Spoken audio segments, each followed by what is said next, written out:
Assalamu alaikum. I hope you're having a wonderful day. Make sure that you hit the subscribe button and the notify button so you know when you're getting new episodes.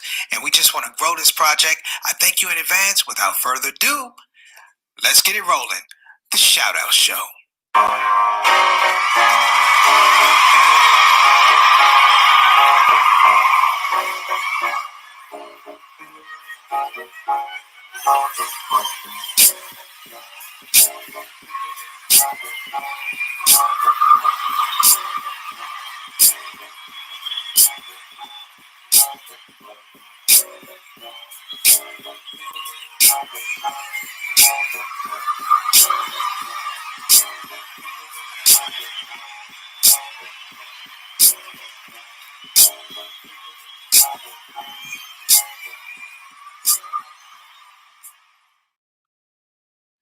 Assalamu alaikum warahmatullahi wabarakatuh, everybody.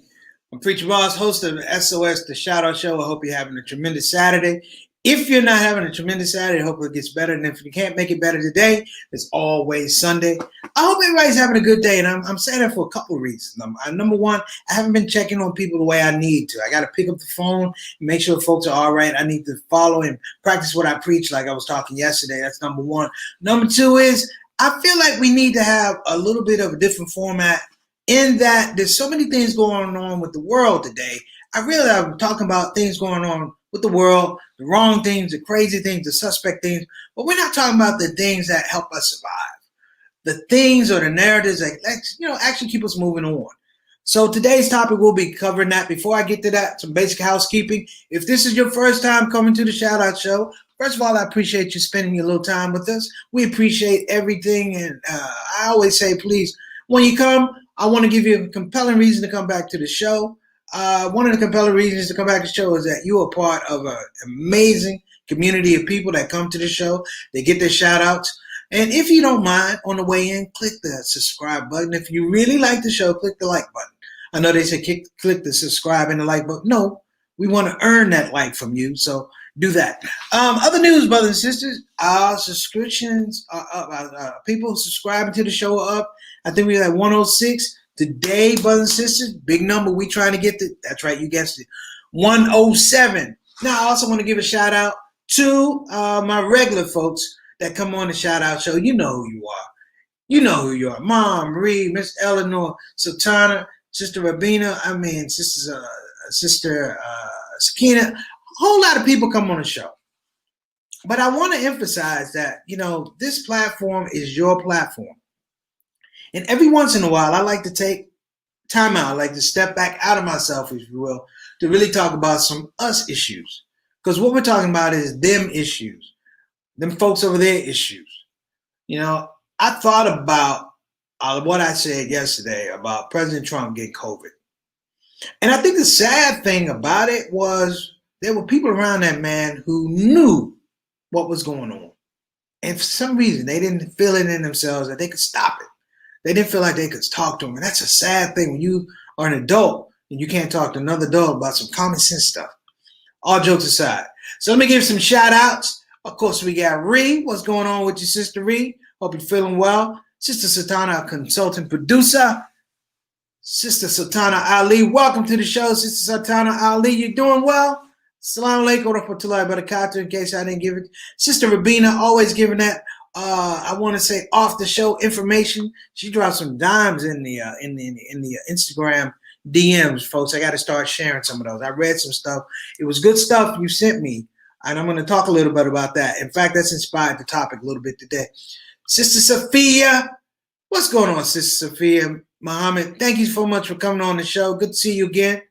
Satana, oh, wait a minute. I said we got 115 subscribers. Now, the big number, trying to get to 116.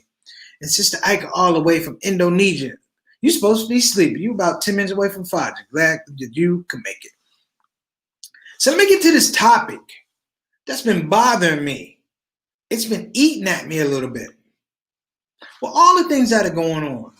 Well, all the things we're seeing with COVID, unemployment, police brutality, it brought me back to my teaching days. Now, when I say it brought me back to my teaching days, what am I saying? I'm saying that it brought me to a point where I started really, really thinking about the feeling I had when I would teach kids. when I would teach children, I taught in inner city Milwaukee. That was my first assignment. It was Clark Street School on 27th and Tacoma, in the middle of the hood, of Milwaukee. And I had an exchange with a student.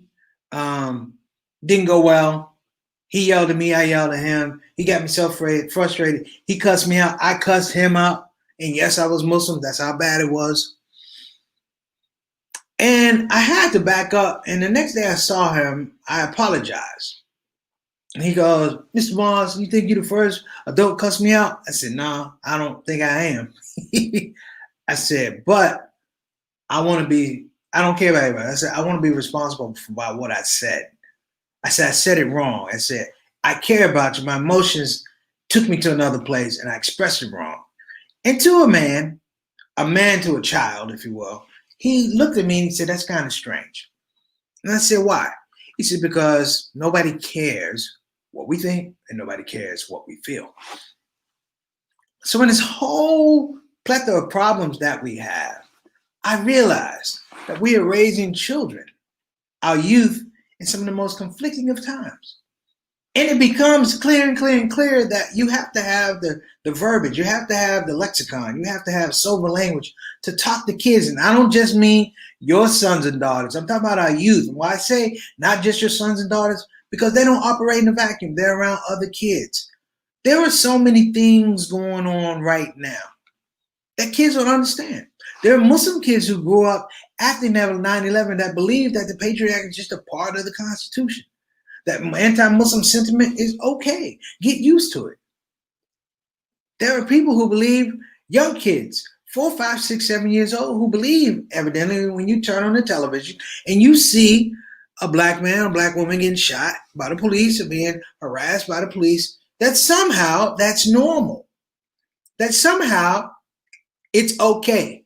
And we all share some type of culpability, brothers and sisters, because the police don't do it because they have permission. They feel that they have license, they have privilege, they have protection. You see, I'm going to be real with you. See, now, there was a time when I liked rap music. I still like rap music, but it was Grandmaster Flash and Melly Mel. It was the message. It's like a jungle sometimes. It makes me wonder how I keep from going under. Now, I'm not going to sit there and tell you, oh, I was in the Bronx. I wasn't in the Bronx. I was in Washington, D.C. And you know what? My mom and dad, they worked good jobs. They had government jobs. But when I went to go see my grandmother, that's the reality, that people were suffering. And I loved that period. And we had the party music. Y'all remember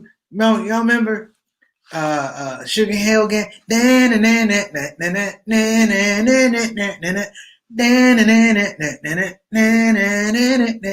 we loved that period. But I went away to college in 84. When I came back in 84, it was the drug game.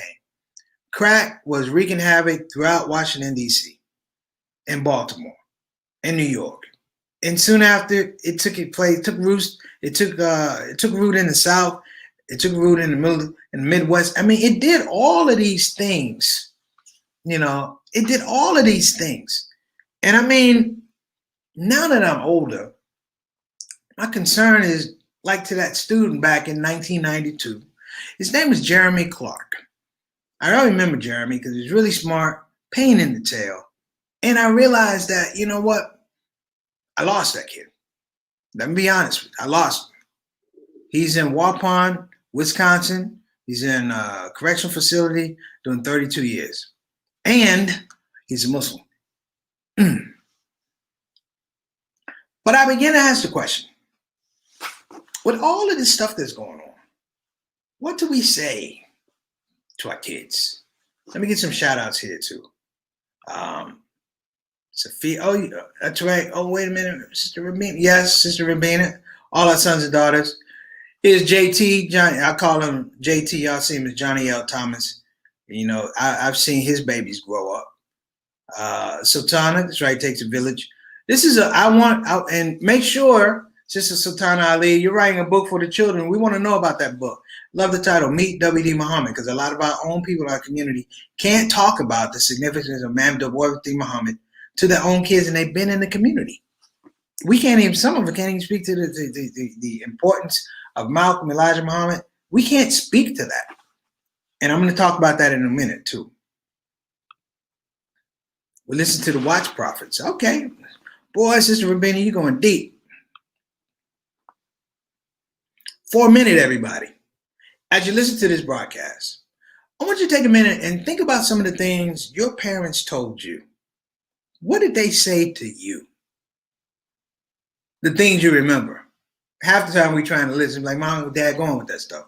But what are the things they say to you? I remember my dad said to me about crime. He said, boy, you ever get locked up in jail, don't call me. What did that mean? He said, don't call me. My mother, while you're out in the streets, don't bring me no babies. That type of talk was effective. That type of talk took root in a lot of one. And I remember that. And I saw what my mother was talking about. One of my best friends, my brother, senior year, we're supposed to be going to school. I'm going to Marquette. I'm going to play sports, He's going to go to Bowie. And he didn't go to Bowie. And the reason why he didn't go to Bowie, because he had gotten a girl pregnant. And he was a father at age 17. And the girl was age, I think, 15. And it changed his life, brothers. It changed his life. What are some of the things that your parents said to you? I want you guys to think about that. We're going to take a quick break. We're going to come back, and I want to start hearing some of the things that your parents said to you. And then we're going to start figuring out some of the things we need to start saying to our kids right now. All right, everybody, be right back after this message. Very important message, so please pay attention.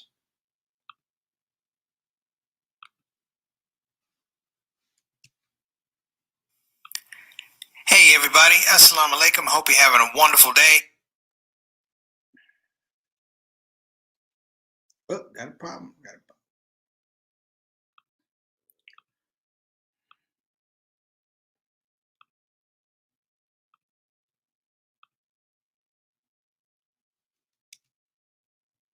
Go down the ballot, they won't stop. Vote the ticket unless we stop. Go down the ballot, play the top against the middle, against the bottom. Go down the ballot, the whole ticket. Vote the ticket, straight down the ballot. Go down the ballot, from the Appalachian Mountains to the valley out in Cali. Vote the ticket, go down the ballot. The whole ticket, vote the ticket. Vote the ticket, go down the ballot. The entire ticket, vote. So we back. I have to take that little PSA, the public service announcement about voting. And I'm going to say this about voting, everybody. When you vote, just don't vote the top of the ticket. Just don't vote and be, you know what I'm saying.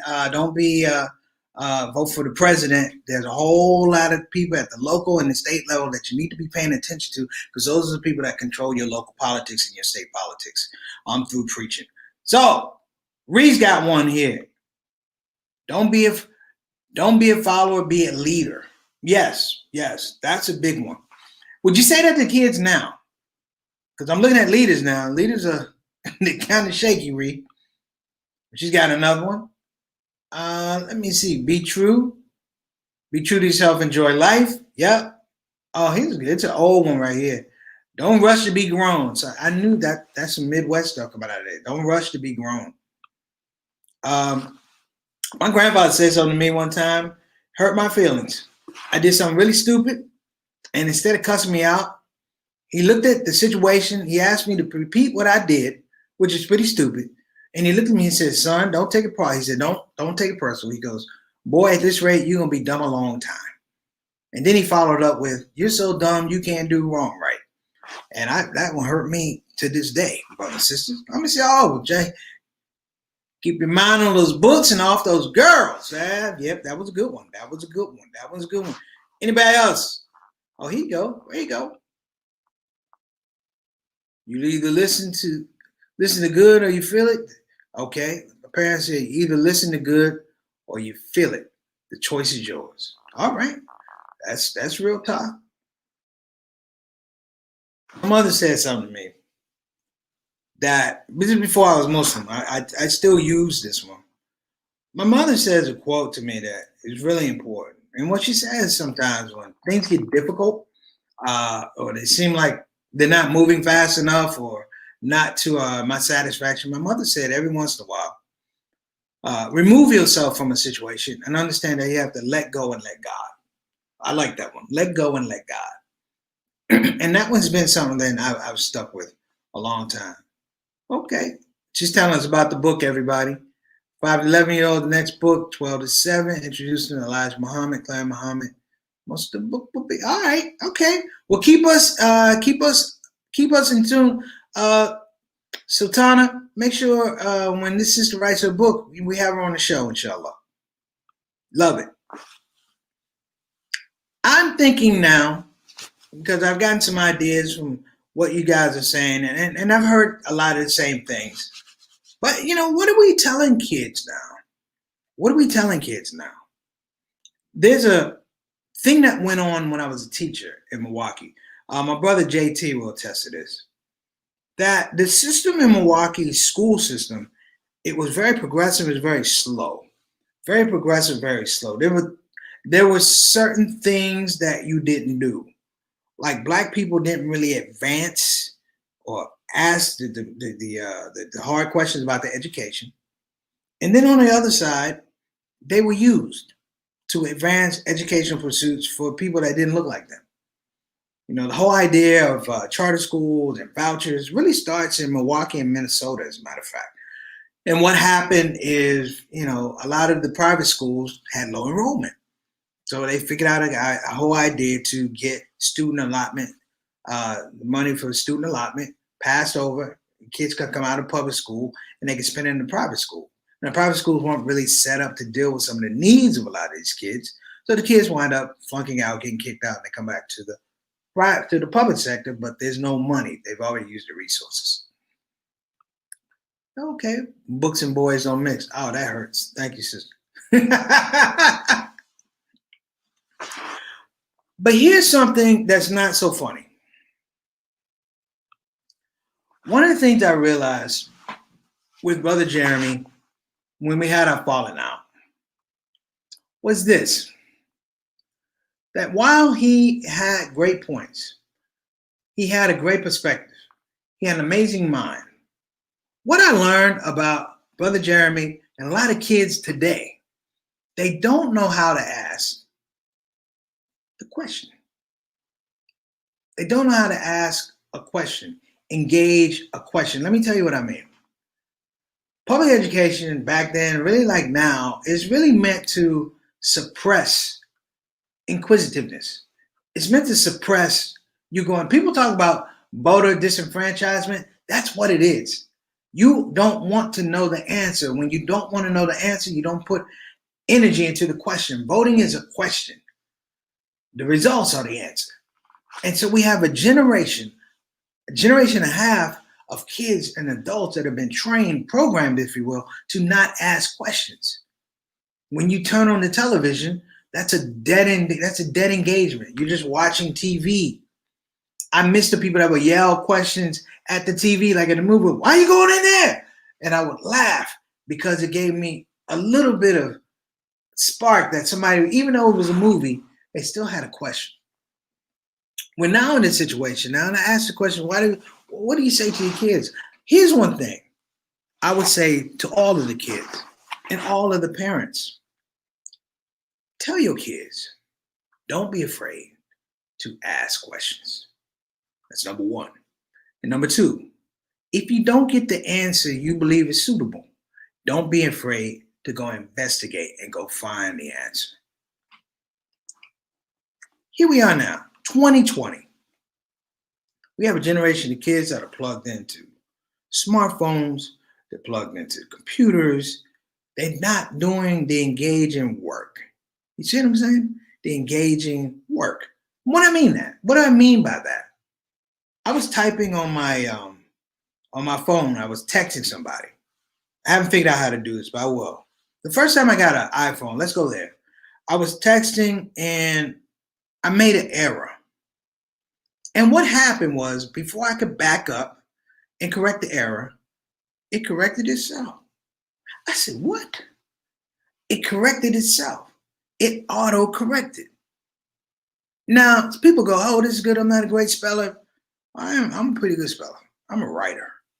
And it bothered me because the more I investigate about the autocorrection is that there's a program in your phone that essentially has predictive behavior about what you write, how you write, the words you use. You see what I'm saying?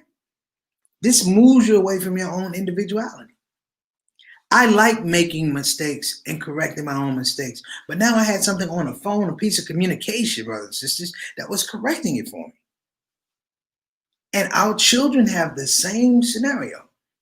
Our children are not engaged about asking questions. And furthermore, in this point in time, there's not a practicum, if you will, about learning how to ask the great question. Because when you ask the great question, there's great responsibility to answer it. You ever watch a press conference? I know you've seen some in this 2020 in this administration. You ever notice the great question that gets asked never gets answered?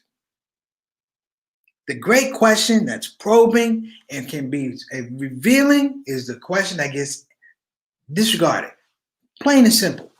And our kids are going through that now. I once said, there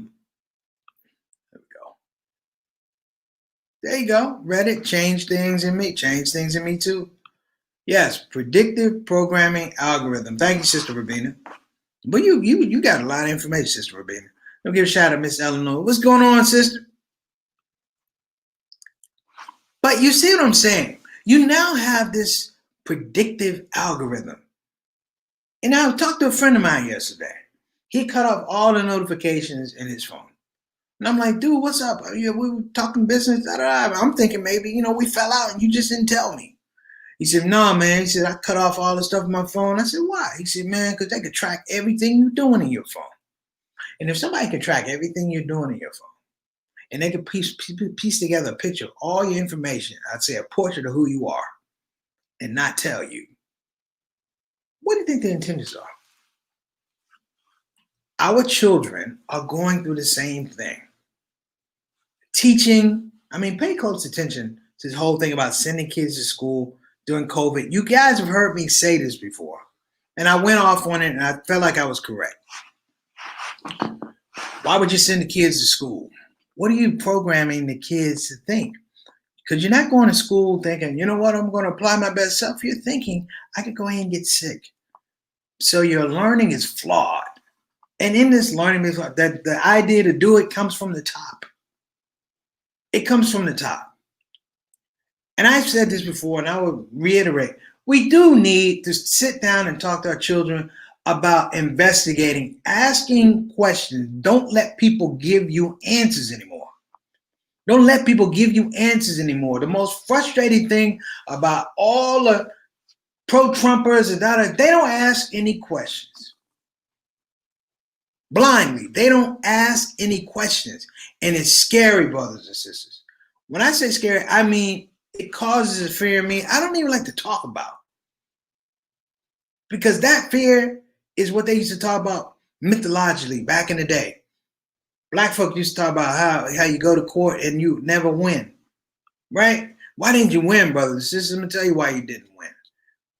Because you didn't know, you didn't even have an opportunity to ask the questions. You hear what I'm saying? You didn't have a opportunity to ask the questions. When you go to court, this is a miracle of Black people in law. When you go to court, you know why a lot of Black people get locked up and why we need more Black lawyers and why we need to create a generation of kids that want to study constitutional law. Because when you go to court, you can know the truth. You can be in possession of the truth. But if you don't know how to frame that language in court, you can wind up going to jail for 30 years. If your lawyer can't frame your narrative for you in court, you could wind up being found guilty. Trust me, I know. And here we are, sitting here. Our kids are, I want to say, stunted this year. And there's a reason why 2020 happened. I don't know why, but it's here among us. But it's important to remember this time because I believe it also serves as a reminder that we have to reframe our thinking about the things that are being said to us and the things that ultimately will be done to us. There you go. You on Wikipedia because you're coming up with some dope. Sister Rabini, you can make me worry. You work for the FBI now. Calm down, calm down. So think about that. We're gonna be back. I have to put these little messages up for you guys. What is the message? I want y'all to vote. Don't just vote. Vote down ballot.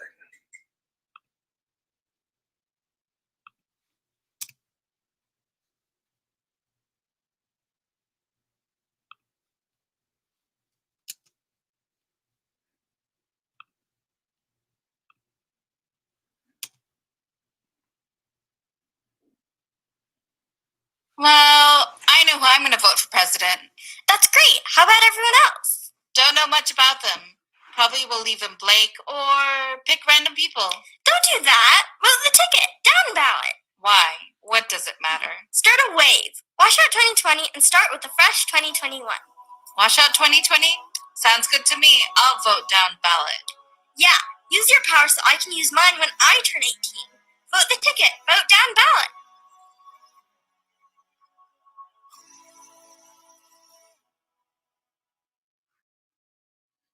Little ad, I keep throwing them in there, folks. Vote is extremely important. But more importantly than vote, it's about having an educated vote. So I will be playing these all the way up to the election, just so you guys know. Just to remind everybody, because there's a lot of programming out there. Well, hopefully, inshallah, I'm not going to be doing any programming. I'm going to be sharing information. There's a difference between programming somebody and sharing information. Remember that. So listen, we're at the bell toll hour here. We already hit 26 minutes. I can't believe that the show went that quickly. So I want to hear something. What would you tell your children right now? Sister Rabina, Sister Sultana, what would you tell your kids right now? Right now about this period? Everything you know with COVID, everything you know with the president, everything you know with police justice, police brutality, everything you know. What would you tell the girls? What would you tell the boys? Oh, that's right. Don't forget the census too. I think it's been extended to October 31st. Is that right, Sultana?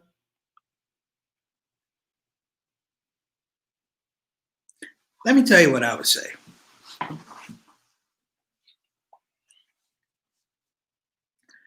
I would tell a young man or a young lady, first of all, whatever you see, whatever you hear, it's two stories. It's going to be a true story and a false story. Number two, justice and truth comes from God. And the people that recognize it the most are the people that are closest to God, or the people that just recognize God in a particular way.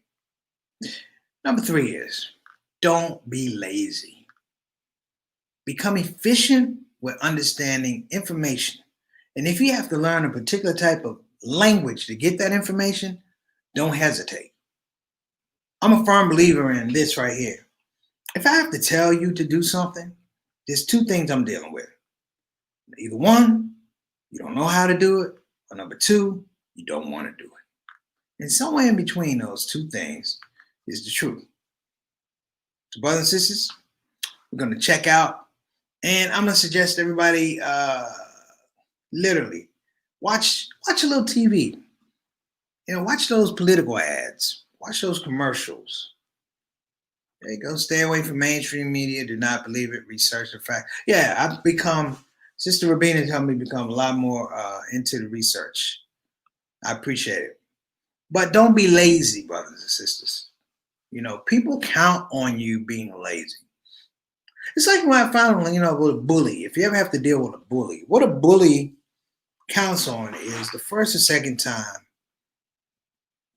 they're hoping that you're going to give up on yourself, that you don't have it in yourself to address the situation. And after the first or second time, they realize they have maybe a space of maybe 30, 40 opportunities, and they're just going to make it worse. So you're either going to totally run away from the situation or you're going to buck up. 9 times out of 10, you're going to run away from the situation. But remember what I said about telling people things. Telling people, if you have to tell somebody something, like you really got to tell them. I say if you have to tell them twice, they either don't know how to do it or they don't want to do it. Now, munch on this one a little bit.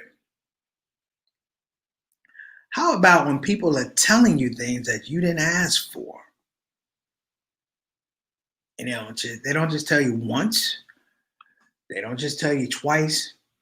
They tell you in a news cycle. They tell you in political commercials. They're telling you all these things that you didn't ask for. Where does that come from? Remember I said about somebody doing programming and somebody trying to give you information? Most of the people, think about your parents. Your parents didn't want to keep telling you what mama say. Don't make me say it again. If I have to say it one more time, that's black folk. If I have to say it one more time, mama and daddy were giving you information. If your mother said, walked in and said, you know what?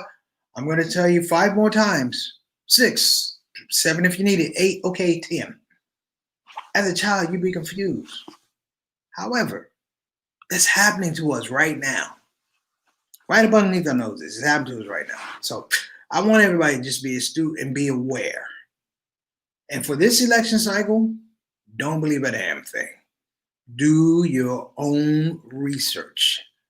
I do it all the time. Cross-reference is one of my favorite words. Cross-reference. And see what they're talking about. Sign up. I have a couple of Republican people that send me stuff because they think I'm white. And I have not unsubscribed. It's interesting how these people think. Because they think I'm white. Or they think I'm going to give them money. They don't even care if I'm white, as long as I give them money. But I didn't ask to be put on these email lists. I didn't request the information. And so I get it unsolicited. That's the word I was looking for, unsolicited. Take a look at what happens when you get unsolicited information. So brothers and sisters, I'll see you tomorrow. I don't know what the potluck is going to be, but I'm really looking forward to next week. We have some ads that'll be going up. Got some stuff that's going to be shot. And I'm really, really happy. Let me give mom a shout out here. Parents must be role models and more interactive and not so busy that children raise themselves with gadgets versus gadgets versus that's a good one, Mom. Gadgets versus parents. What? Are gadgets raising our kids? That might be another topic. Satana, write that one down. Are gadgets raising our children? Okay, so what doesn't stick up top will stick to your behind. That's a winner right there. Can I use that one? I'm going to use that one. I'm going to use that on kids that ain't mine. I'm going to do that. So let me bounce out here, people. You've been great. It's just a little food for thought. It's just a little food for thought. I thought this would be a good opportunity for us to kind of kick back and chill a little bit on Saturday. But the topic was real. I mean, it was real. I just want everybody to say, hey, listen, thanks for rolling along with me. Because these things, whether folks want to talk about them or not, these things are real and they're happening right now.